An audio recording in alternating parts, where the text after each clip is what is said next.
Good evening, fiendish friends. Gather round, for I've sunk my claws into a tale that's positively fangtastic. Tonight we follow a clever little gumshoe who bites off more than he can chew. Or so he thinks. Imagine chasing clues through the city's seedy underbelly, only to find yourself neck-deep in a supernatural nightmare. He's about to learn that some mysteries are best left unsolved, and some shadows don't just creep, they bite.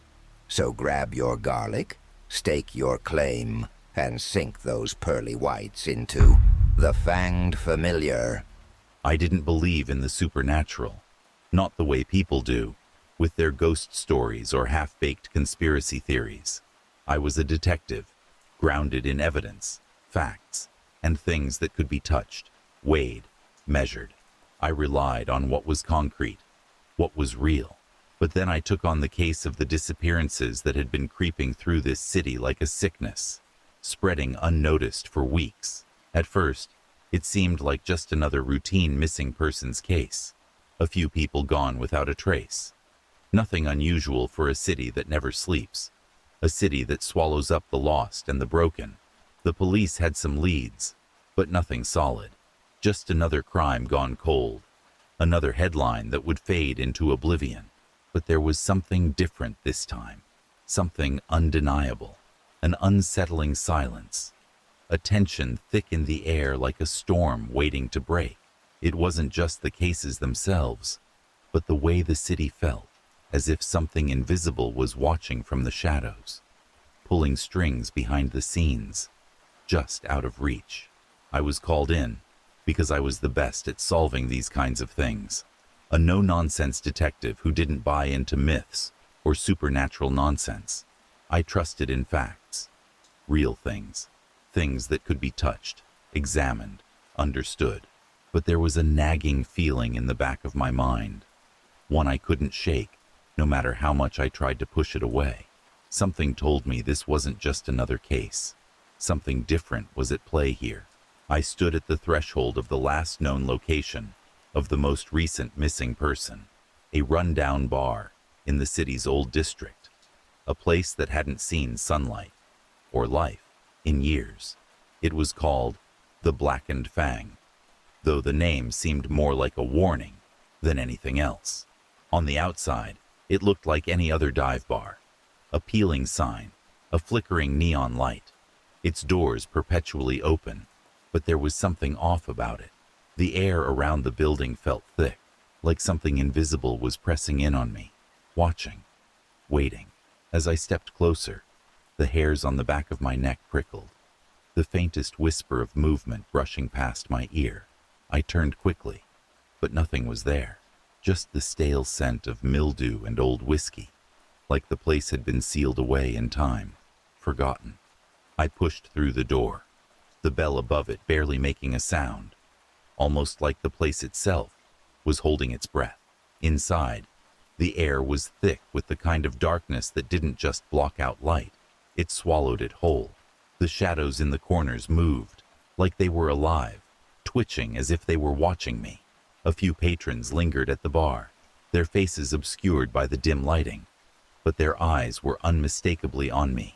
I felt their gaze crawl across my skin, cold and judgmental, but I didn't flinch. I dealt with worse. The bartender stood behind the counter, a tall figure with hollow eyes, his skin as gray as the dim light around us. His voice barely registered as human when he spoke, too smooth, too rehearsed, like it had been mechanically generated. "What can I get you?" he asked, his gaze locked on mine, but not quite meeting it, like he wasn't looking at me, but through me. "I'm looking for information," I said, keeping my voice steady, though something in the air made my words feel hollow. "About the recent disappearances. Maybe you've heard something." His eyes never left mine, but for a split second, there was something flickered in those hollow depths. Recognition, fear, it was hard to say, but it was enough to make my stomach tighten. He didn't answer right away. The silence stretched out, thickening the air around us like a fog, pressing in from every side.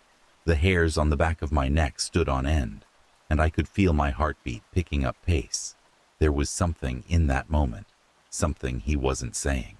The longer we stood there, the more I felt like we weren't just two people in a bar anymore. We were waiting for something. The tension was so sharp it almost felt physical. I glanced around the bar, but nothing had changed. The patrons still sat, still watched, but the weight of their gaze now felt suffocating, like they were all waiting too. "You won't find what you're looking for here," he said, his tone dropping an octave, colder now. "Some things are better left alone." I leaned in, ignoring the warning bells ringing in my head. My voice came out steady, but inside, I could feel the urgency building. "I don't believe in things better left alone. I believe in the truth." His eyes didn't blink. He froze, then exhaled like the air had gotten too thick for him to breathe. He stared at me for a long moment, as if weighing whether to say more, but then his lips parted, and his voice came out like ice. "The truth will get you killed." The words hit me like a punch to the gut. His voice was too calm, too knowing, like he'd said them 1,000 times before. There was a heaviness to his gaze now, almost like he was trying to hold me in place, to keep me from moving forward. I leaned back slightly, but I couldn't look away. Something about his warning felt real, and that was the most terrifying part of all. The patrons around us had gone quiet. It wasn't just their eyes on me anymore. It was their presence. Unblinking, like they were all waiting for something. A shift in the air, a sign, and I wasn't sure if I wanted to know what would come next. Before I could respond, a man at the far end of the bar stood up. His movements were so smooth, so deliberate, that it felt as though he wasn't walking at all, more like he was gliding, floating just above the ground. He was tall, dressed in black from head to toe, his clothes sharp, yet worn, as if they had absorbed years of darkness. His skin was so pale it seemed unnatural, like he hadn't seen sunlight in decades, or maybe never had. His eyes were dark, almost black, and there was a weight to them that made me feel like I was drowning in their depths before he even said a word. The smile he gave me didn't reach his eyes. It was a grin, but it was cold, hollow, like something designed to unsettle rather than comfort. There was something unnatural about him. He moved toward me with an eerie, predatory grace that made every step feel like it was calculated. Every inch closer, another reason to feel that growing knot in my stomach. The patrons of the bar, who only moments ago had been watching me with their usual passive eyes, now shifted, almost instinctively, stepping back, creating space around him, as if they knew exactly who he was, what he was.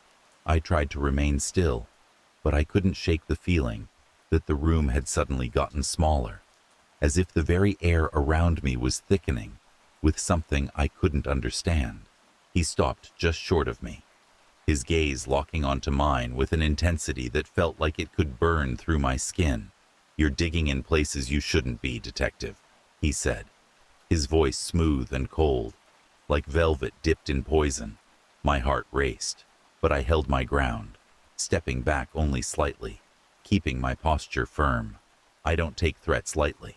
If you have something to say it." His smile widened, almost imperceptibly, but there was something wrong about it, a dissonance in the way his lips stretched. And then I saw them, his teeth. They weren't just sharp, they were unnaturally sharp, gleaming like daggers in the dim light. They seemed to cut through the air itself, a glint of something other, something predatory. For a moment, time stood still. I could feel the hairs on the back of my neck prickle, my body screaming at me to run. But before I could make sense of it, before I could process the danger that lingered in the air, he turned, as effortlessly as if nothing had happened, and walked back to his seat. The room seemed to exhale, as if holding its breath for just a second too long. And I couldn't shake the feeling that I had just glimpsed something I wasn't meant to see, something I couldn't unsee. The bartender's voice cut through the tense silence, cold and devoid of empathy. You should leave. This is your warning. I wasn't one to be intimidated, but something about that man, and the bar itself, had me questioning everything I thought I knew. The walls seemed to close in, and the air grew thicker, suffocating, like the room was alive and aware of my every move. I wasn't just chasing a missing person anymore. No, this was something far darker, something I couldn't even begin to understand. As I stepped into the cold night, the weight of the case settled over me like a suffocating fog. The city's lights seemed to blur, and for a moment, I couldn't tell if the fog I felt was real, or just the heaviness in my chest. The air felt wrong, like it was pressing down on me, squeezing the life out of my thoughts. I could have sworn I felt eyes on me, though I couldn't see anyone in the shadows. Was it just the paranoia setting in, or something worse? I didn't know what I was up against, but as I took another step into the night, I realized one thing. This wasn't just an ordinary case, and I had only scratched the surface. It wasn't the blood that bothered me. After years on the force, I had seen more than enough of it to be desensitized. No, it was the eyes. Cold, empty eyes staring up at me from the gutter, as if they were still watching, still waiting, waiting for something. I could feel them burn into me, even as I looked away. There was a weight to them, something beyond the lifeless stare of a corpse. It was like they were alive, aware of me, as if they were trying to communicate without speaking. For a moment, I wondered if I was losing my mind, but the feeling didn't go away. It lingered. Those eyes, they followed me as I walked away. It felt like I could still see them, even in the shadows of the city streets, even in the flickering streetlights. They were waiting for something, and I had a sinking feeling that whatever it was, I was part of it. The scene was like something out of a nightmare. A young woman lay crumpled in the alley, her body discarded like trash, her blood drained to the last drop. I've seen crime scenes that turned my stomach, but this one carried a weight, an oppressive heaviness that wrapped around me and squeezed the air from my lungs. The shadows seemed to cling to her, as if the darkness itself mourned or fed. I crouched down to examine her, forcing my breathing to steady, but my hand froze as my eyes caught something carved into her skin, a symbol. It wasn't just any symbol. It was familiar, though I couldn't place from where. It tugged at something buried deep in my mind, an itch I couldn't scratch. The edges of the carving seemed almost too clean, the lines sharp enough to gleam faintly under the flickering streetlight, like the mark was alive, pulsing. A cold chill crawled up my spine as I stared at it, the feeling that I'd seen this before gnawing at the edges of my thoughts. But where? My mouth felt dry as I backed away. This wasn't just murder. This was something worse, something deliberate. The hairs on the back of my neck stood up. Instinctively, my hand hovered near my holster as a voice cut through the thick silence. "You don't look too happy to be here, Detective." I looked up sharply to find Kane leaning against the alley wall, his arms crossed, his expression as unreadable as ever. Detective Kane was everything I wasn't.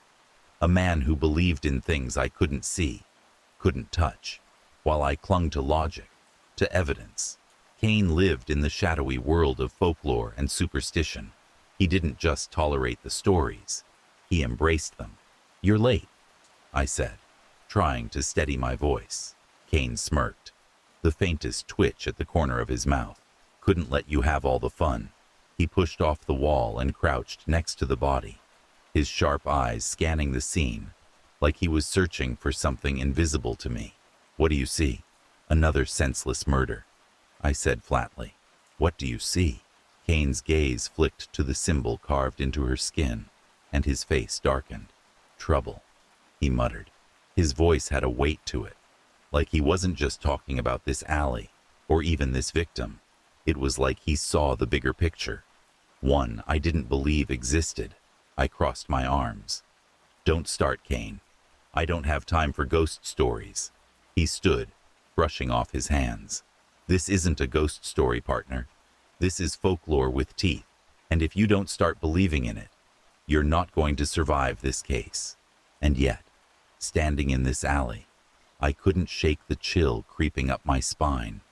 No matter how hard I tried to rationalize it, the cold felt wrong, like it wasn't just in the air, but seeping through my skin. "What is it this time, Kane?" I asked, keeping my voice steady, though the dread gnawing at me was harder to ignore. "Another body with no explanation? Another excuse for you to talk about shadows in the dark?" Kane didn't answer right away. His eyes lingered on the symbol carved into the woman's arm, his brow furrowing as if piecing together a puzzle only he could see.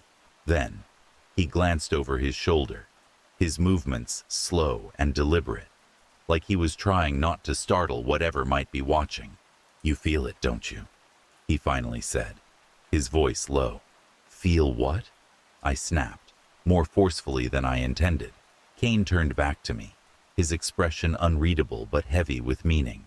The weight, the eyes. Whatever left that mark didn't just kill her. It's still here, watching.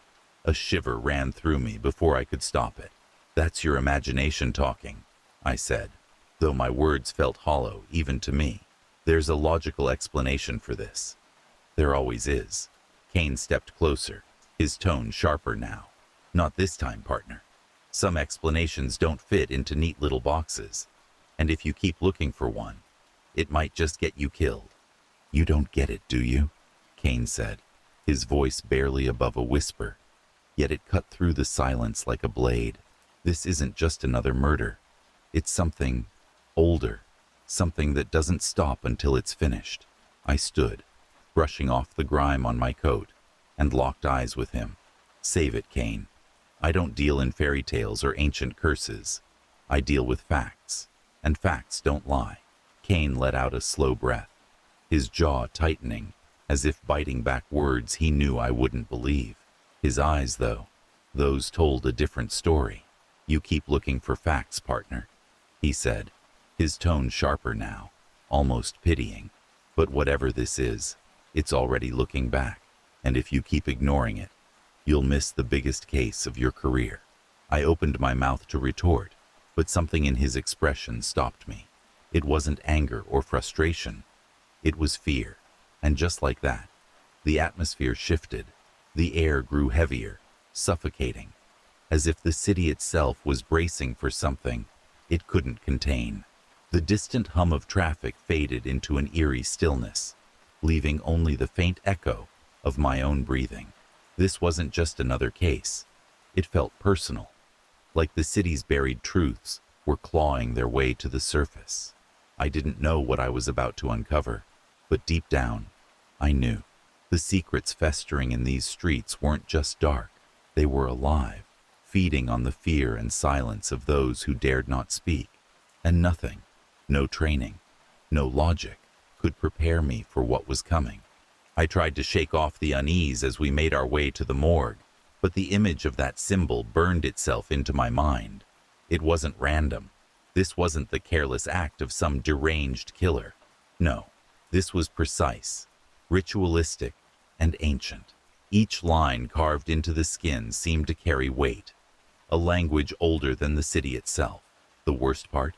I'd seen it before, not in a case file or a textbook, but somewhere deeper, somewhere I didn't want to remember.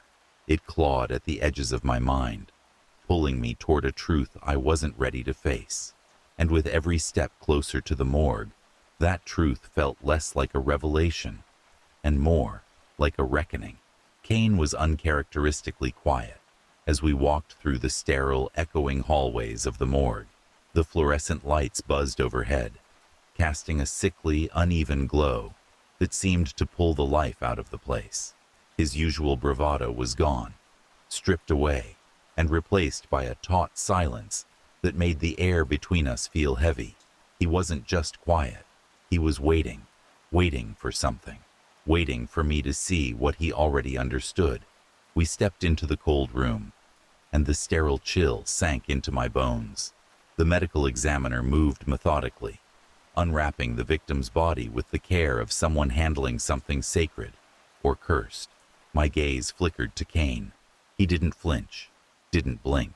His eyes locked on the corpse, and for the first time since I'd known him, I saw fear. Real, unguarded fear. His face was ashen, his jaw tight, as if bracing for something he couldn't stop. "Do you see it?" Kane asked, his voice barely more than a whisper, as if speaking any louder would summon something out of the shadows. I stepped closer to the table, the cold metal gleaming under the harsh fluorescent lights. Blood drained, the victim's face frozen in a grimace of something worse than fear. My gaze drifted downward, then stopped. The marks on her neck were so faint, they could have been missed by anyone who wasn't looking for them. 2 small puncture wounds, so precise, they felt surgical. I froze. Kane's voice broke the silence, low and steady, yet laced with unease. "Vampire bites," he said, the words hanging in the air like a curse. It wasn't a question, nor was it an assumption. It was a truth he had already accepted, one I was still grappling with. "This isn't just some sick killer with a fetish," he continued, each word sinking like a stone in my gut. This is something older, something that's been feeding, waiting, and it's far more dangerous than anything you've ever dealt with." I swallowed hard, the taste of doubt bitter in my throat. As much as I wanted to dismiss Kane's theory as just another of his wild ideas, the evidence was staring back at me, undeniable and grotesque, but it couldn't be true. Vampires weren't real, were they? The lights flickered again, their harsh buzz breaking the silence. A strange chill swept through the room, curling around my spine like a cold, unseen hand. I rubbed my arms, trying to shake the sensation. A sudden knock on the door cut through the tension, making us both flinch. The door creaked open, revealing a uniformed officer clutching a folder. His face was ashen, his eyes wide, darting nervously toward the body on the table. "Detective," he said, his voice thin and wavering. "We just got a report." He hesitated, swallowing like the words themselves were hard to speak. "Another one. This time, in the old district. Same markings." My stomach sank, the weight of it settling like a stone in my chest. The same markings, the same predator. This was no coincidence. It was a message, and it felt like I was standing in the middle of it, unable to escape. Kane's eyes locked onto mine, a silent command in them. "We need to go. Now." I didn't hesitate. We bolted out of the morgue and into the streets, but as we drove deeper into the old district, the city seemed to close in around us. The roads narrowed, the buildings looming like ancient crumbling sentinels. The light from our headlights barely cut through the oppressive darkness that clung to the alleyways. The old district used to be a bustling hub, a place of vibrant life and culture. But now, it was a place where secrets festered in the shadows, where the people who called it home preferred to keep their identities and their sins buried beneath layers of grime and silence. The air was thick with the smell of decay, and even the faintest noise felt amplified, as if the whole neighborhood was holding its breath. When we arrived, I felt it again, the suffocating presence, like the very night itself had turned against us, watching, waiting. The cold wrapped around us like a vice, and the darkness felt heavier, thicker, as if the world itself was holding its breath. My skin prickled, every step forward feeling like I was walking deeper into something I couldn't escape. As we stepped into the alley where the latest victim had been found, the sight was worse than I'd feared. The body hung from a fire escape, twisted and unnatural, as if suspended by an invisible hand. The blood, no longer red but dark and clotted, dripped slowly down the side of the building, leaving stains on the bricks like a macabre trail. And there it was again, on the victim's wrist, carved deep into the skin, a symbol, so familiar and yet so foreign. It burned in my mind, like the echo of a nightmare I hadn't yet remembered. The symbol, the mark of something ancient, something far older than any killer I'd ever hunted. I swallowed hard, trying to push back the knot tightening in my chest. This wasn't just a crime scene anymore. This was a warning. I stepped forward, my mind racing. The pieces were coming together, but not in any way that made sense. The more I dug, the more I realized I was unraveling a dark tapestry of blood and death, one that didn't just defy logic. It mocked it. You still don't get it, do you? Kane's voice was low, almost a growl from behind me. This isn't just about murders. This is a warning. They're watching us, toying with us. I turned to face him, frustration bubbling up, my hands clenching into fists. Who is they, Kane? Who's behind this? Kane's gaze hardened, his jaw tight as he took a step closer. The ones who've been here long before us. They feed off fear, off chaos. And they're not done yet. They want us to understand, before it's too late. The words hung in the air, heavy, suffocating. I wanted to deny it, laugh it off as another one of Kane's superstitions. But the weight of the night, the blood on my hands, and the symbol on the victim's skin gnawed at me. There was something here, something older than anything I could comprehend. Kane's eyes flickered toward the shadows, his face draining of color. The ones who walk in the night, the ones who feed on the blood of the living, the vampires. His voice cracked, the words heavy with an edge of terror I hadn't expected to hear from him. I could see the fear in his eyes now, real fear, not the paranoid delusions I had always written off. This wasn't just another case, a routine homicide. No, this was something far bigger, far darker than I had ever imagined, and it was happening right in front of me. As I turned back toward the body, I felt a shift in the air, like the night itself had grown colder, the shadows more oppressive. A figure emerged from the darkness, moving with an unnatural calm. It was him again, the man from the blackened fang. But this time, there was no mistaking it. His smile, sharp and predatory, sent a jolt of ice through my veins. "You've been asking too many questions," he said, his voice a whisper, yet it carried the weight of 1,000 threats. "And now, you've found the answers you weren't ready for." Before I could speak, before I could even think, he was gone, vanishing into the shadows as if he'd never been there at all. His words lingered in the cold air, sharp and final, a warning I wasn't sure I could outrun. I stood there, heart pounding in my chest, the realization crashing over me like a tidal wave. I was in too deep now. The truth, ugly and dangerous, was staring me in the face, but I didn't want to look at it. I didn't want to believe it, but there was no turning back. This was no longer about missing persons or solving a case. It was about survival. And if I didn't act fast, if I didn't find a way to stop whatever this was, I would become just another name in their blood-soaked ledger, the next victim of an ancient, monstrous society that had existed in the shadows for far too long. The lead brought us to the Blackened Fang, a decrepit club hidden deep in the city's forgotten district, a place where even the brave, or the foolish, dared not tread. The red neon sign flickered, casting a sickly glow onto the cracked pavement, as if the building itself was breathing with some dark life of its own.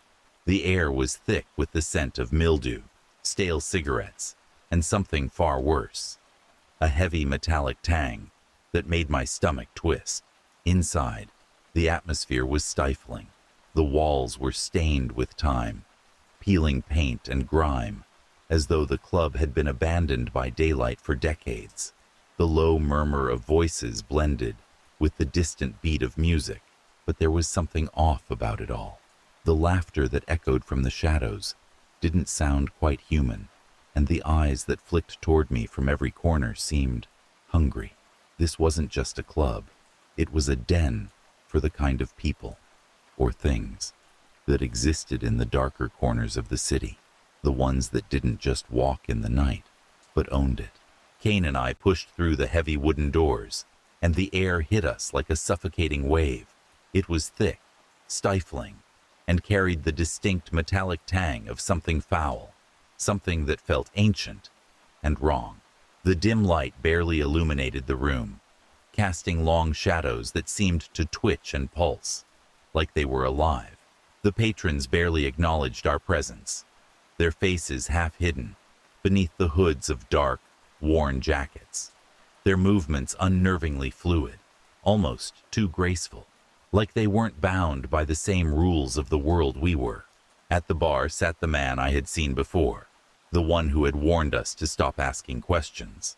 His eyes pierced through the gloom, locking onto mine with a chilling intensity.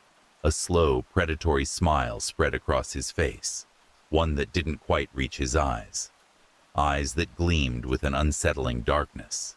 Every part of him seemed designed to unsettle, from the icy calm of his posture to the unnatural stillness of his gaze. It was a smile that promised danger, and I knew, deep down, that this wasn't just a man anymore. He was something far worse. "You shouldn't have come here," he said, his voice smooth, each word oozing with a venomous calm. "Curiosity killed the cat, detective, but in your case, it will be so much worse." Kane's hand twitched toward his gun, but the man's laugh stopped him cold. It was deep, echoing through the room like a dark promise, a sound that clawed at my insides, tightening my chest with an icy dread. "Guns won't help you here," he sneered, his lips curling into a smile that seemed to stretch unnaturally wide. "You're in our world now." As the words settled in the air, I felt the temperature drop, as if the walls themselves were pressing in on us. The dim light flickered, casting fleeting shadows that seemed to move on their own. The air grew heavier, thick with the stench of decay, suffocating all rational thought. The people around us remained eerily still, their eyes now all turned toward us, no longer indifferent, but focused, watching with predatory intent. Before I could respond, the lights flickered and went out, plunging the room into complete darkness. I drew my weapon instinctively, the cold steel of it grounding me, but even in the darkness, I knew it was useless. Then, the silence was shattered by the unmistakable sound of movement, soft, almost imperceptible footsteps, too many to count, surrounding us like a tightening noose. Each step was measured, deliberate, predators circling their prey, their presence palpable, yet just out of reach. My breath quickened, my senses straining in the blackness, but every direction felt like a dead end. I couldn't see them, but I could feel their eyes on me, watching, waiting. The hairs on the back of my neck stood up as a cold, clammy sweat broke out across my skin. It wasn't just the threat of violence anymore. This was something other, something ancient, twisting the very air around me. "Kane," I called out, my voice trembling slightly in the thick darkness. But there was no answer. A cold hand clamped onto my shoulder. I spun around, muscles tensed, ready to strike. But it was Kane, his face ghostly pale, eyes wide with fear. His breath came in short, ragged gasps. "They're playing with us," he whispered, his voice barely audible over the pounding of my heart. "We need to move, now." We stumbled through the room, blind and desperate, only guided by the faint, almost mocking hum of the exit sign, glowing somewhere ahead. Each step felt like it took forever, and the room seemed to stretch farther the more we moved. The shadows were alive, crawling at the edges of my vision, but I couldn't bring myself to look. Just as we reached the door, a figure emerged from the blackness, tall, shadowed, and motionless, blocking our path with an almost unnatural stillness. It was her, the victim from the morgue, or at least it looked like her. The same pale skin, the same hauntingly vacant stare, except now, her eyes glowed a sickly red, like embers burning through the darkness. Her lips curled into a feral grin, stretching too wide, revealing rows of razor-sharp fangs that gleamed with an unnatural hunger. "You didn't think it would be that easy, did you?" she hissed, her voice warped and inhuman, like a twisted version of the woman who had once lived. I stumbled back, my mind scrambling for answers, but none came. The truth crashed into me like a freight train. She wasn't dead. She was one of them.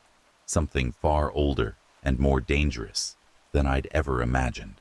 And then I heard it, the soft scrape of footsteps behind me. I spun around, heart slamming against my ribs. More figures emerged from the shadows, all of them, eyes burning with that same terrible glow. Smiles twisted into predatory grins. I was surrounded. The room erupted into chaos.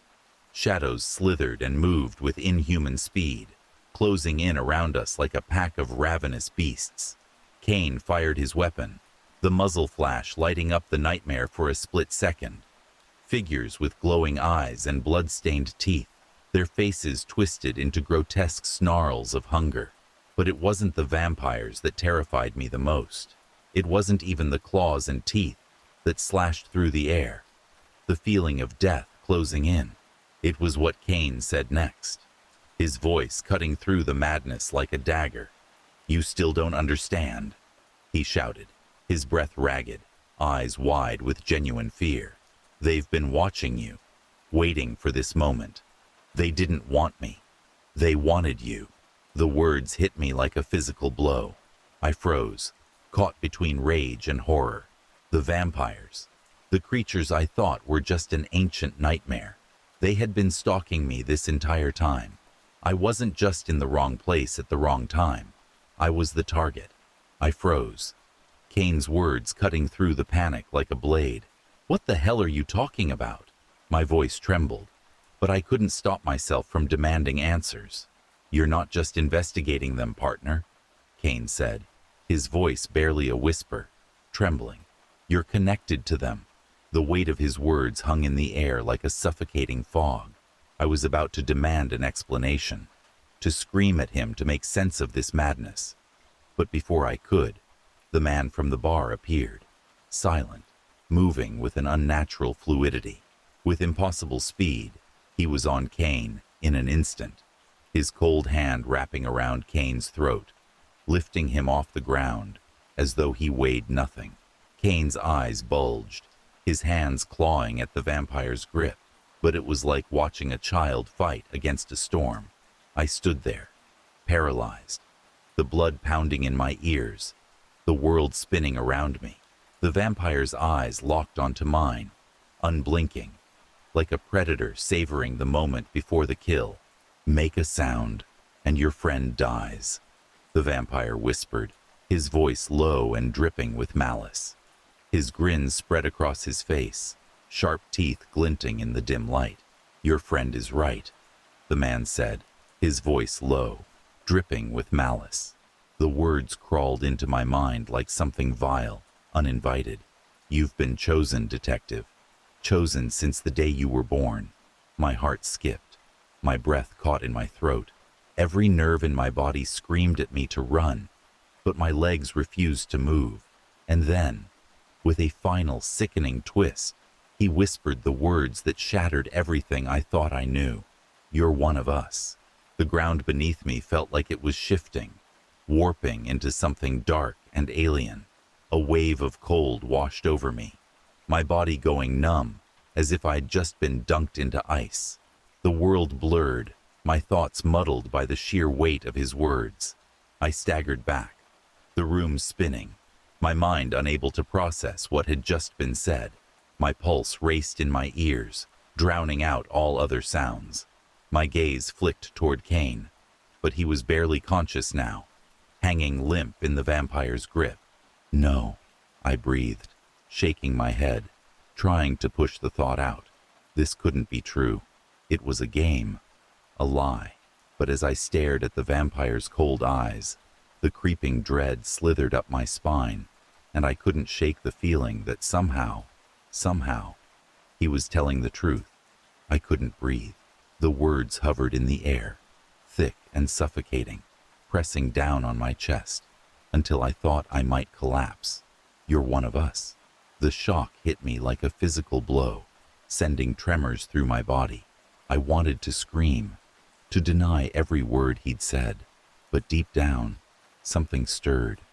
A memory, a fleeting sensation, buried so deep I hadn't even known it was there.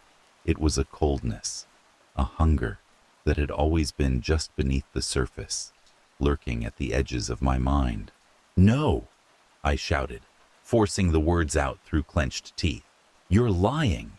The words felt hollow, like an empty chant, but I clung to them desperately. I had to believe it. I had to. But the more I fought, the more that gnawing feeling in my gut grew, turning into something more than just a fear of the unknown. It was a recognition, an unsettling familiarity that I couldn't escape.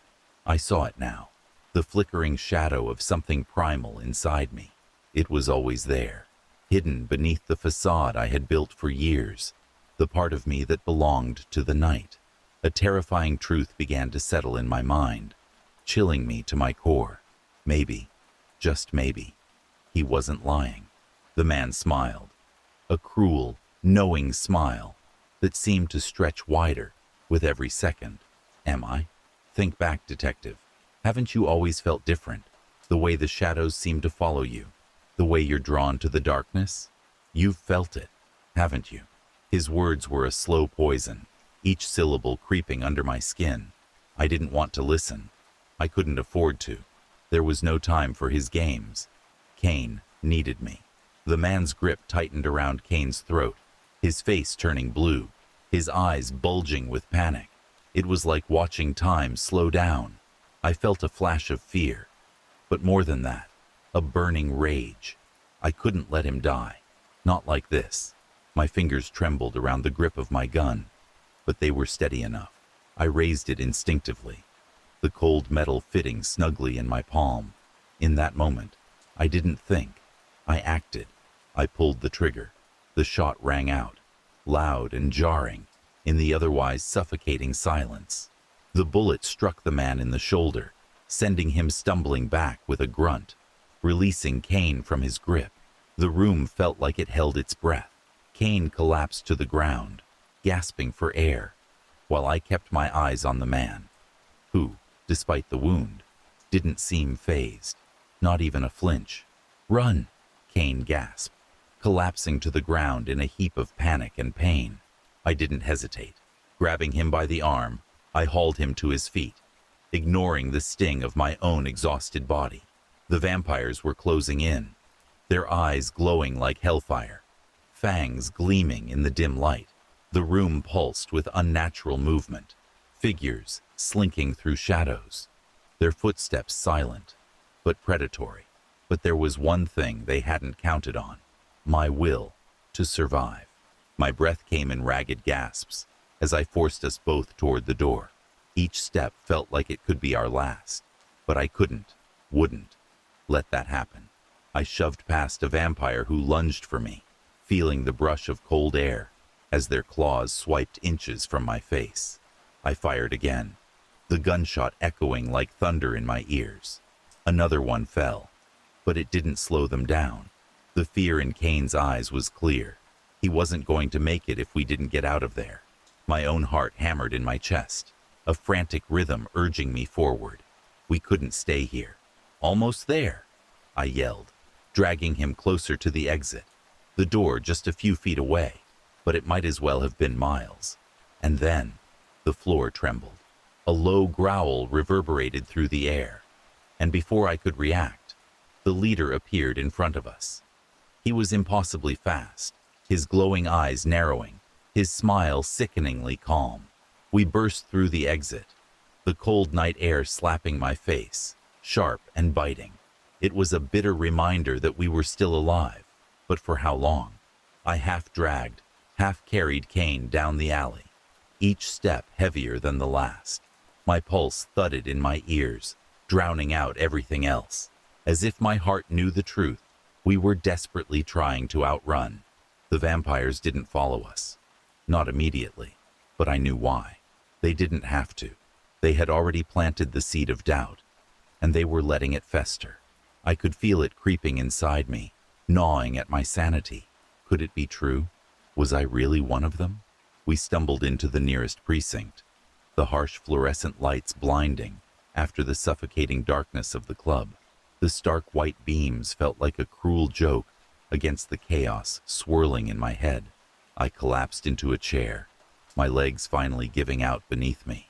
My hands shook uncontrollably, as though they couldn't decide whether to fight or surrender. Kane sat across from me, silent, his face ashen, his eyes haunted. He knew the truth. I could see it in the way he looked at me, like he was seeing me for the first time. "You heard him, didn't you?" Kane whispered, his voice hoarse. "What he said. About you. About who you are." I swallowed hard, the words like stones lodged in my throat.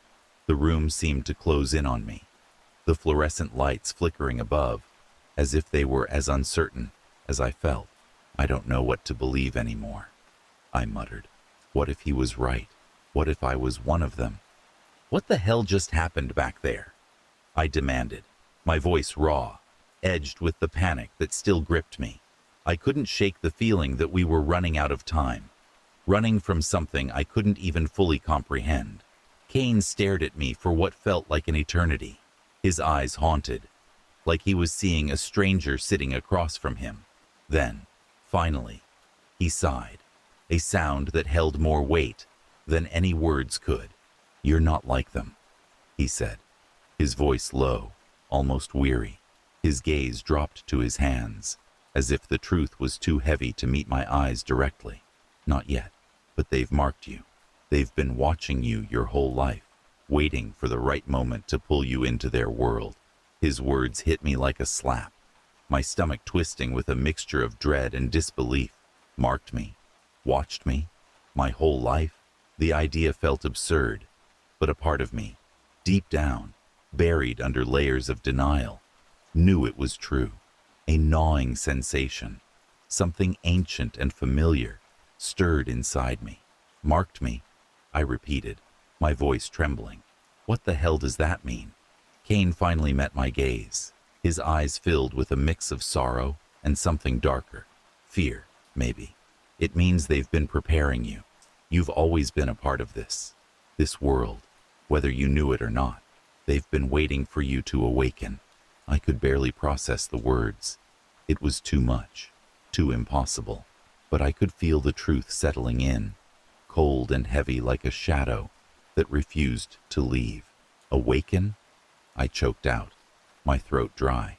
"Awaken to what?" Kane leaned forward, his voice barely above a whisper, as though even speaking of it aloud might summon something worse. "The same thing that's been hunting you. The same thing you've been running from, whether you realize it or not. You're one of them, and it's only a matter of time before you can't escape it." I shook my head, the words heavy in the air, suffocating me. "Number. There has to be a way to stop this," I whispered, as if saying it aloud might make it less real. The truth, though, this terrifying, impossible truth, was sinking in, and I couldn't escape it. Kane's gaze hardened, his jaw tight. He wasn't looking at me like he used to, not like a partner, not like a friend. It was almost as if he was seeing me through a different lens now, one filled with both pity and warning. "There is," he said, his voice low and grim, "but it's not going to be easy. You can fight it, but trust me, it's going to take everything you have. They won't stop until they have you, and you won't be the same when they're done with you." I clenched my fists, my nails digging into my palms until it hurt. Anger and fear surged within me, a volatile mixture that burned hot and fierce. The weight of what Kane was saying crushed down on me, but there was something else too. A spark of defiance. "I'm not going down without a fight," I said, my voice trembling but resolute. "They want me, fine, but I'm not just going to roll over and let them take me, not without showing them exactly who they're dealing with." Kane's eyes flickered, his expression unreadable. He didn't say anything, but the flicker of doubt in his gaze told me he knew what I was up against. And deep down, I could see it, the same flicker in his eyes that mirrored the fight within me. But even as I made that vow, I couldn't escape the gnawing feeling that something inside me had already changed. It wasn't just a thought, it was a sensation, a deep, unsettling awareness. The shadows seemed darker now, more oppressive, like they were reaching out to claim me. The night felt alive in a way I had never noticed before, as though it were watching me, waiting for me to slip. And when I looked into the mirror, I saw it, just a flicker, but unmistakable, a glint of red in my eyes. I blinked, and it was gone, but the image was burned into my mind. I was different now. I could feel it in the pit of my stomach, an ache that told me something had changed, and it wasn't just my fight to survive. It was something deeper, something darker. The precinct felt safe, for now. The sterile white walls, the hum of fluorescent lights, they all seemed so far removed from the nightmare I had just escaped. But I knew better. It wouldn't last. I wasn't naive enough to think the vampires would let me go so easily. They were still out there, and they weren't done with me. I wasn't just a detective chasing a case anymore. I was the prey, and my own blood, my very life, had become the prize they would stop at nothing to claim. As the first light of dawn broke over the city, spilling its cold glow across the streets, I made a choice. I would find them, I would stop them, and I would prove, to them, to the world, and to myself, that I wasn't one of them. At least, not yet. But as the sun rose, casting its light over the dark corners I knew all too well, I couldn't shake the feeling that with each passing hour, the line between who I was and what I might become was growing thinner, and deep down, I feared that the truth was already inside me. Well, wasn't that a bloody good time? Our poor detective learned the hard way that when you go sniffing around a vampire's playground, you're bound to be the main course. But don't lose your head, my dears. He may be undead, but his career prospects are still eternally bright. Speaking of eternally bright futures, why not seal your fate and subscribe to this channel? Give that like button a little bite and leave a comment. If you're not too scared, that is. Until next time, boils and ghouls, remember, keep your friends close and your blood closer.